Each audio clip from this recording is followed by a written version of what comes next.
sống. Nếu không yêu anh em sẽ hạnh phúc.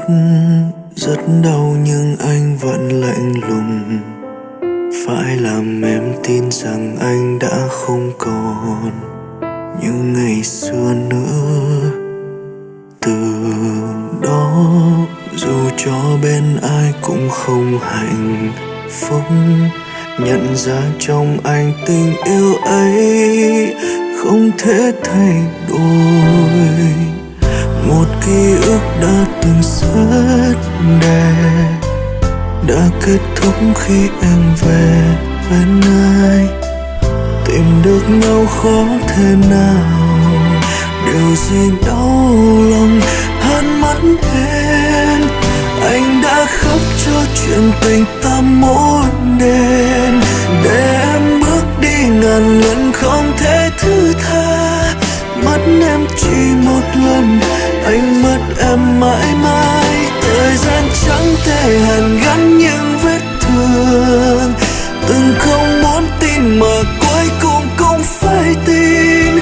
Nỗi cô đơn nặng nề biết em quên anh rồi, dù không thấy nhưng tim anh có thể thấu. Những âm thanh em đang cười vui bên ai, vết thương xưa trong lòng đã sâu càng thêm sâu.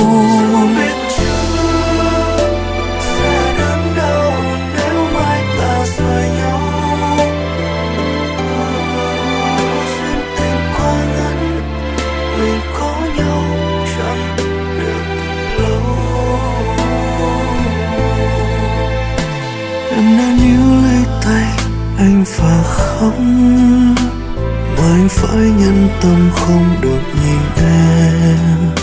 Lời em nói khiến anh không cầm được nước mắt, dù cho núi sẽ muôn và sông sẽ cạn, lòng anh vẫn không quên được ngày xưa.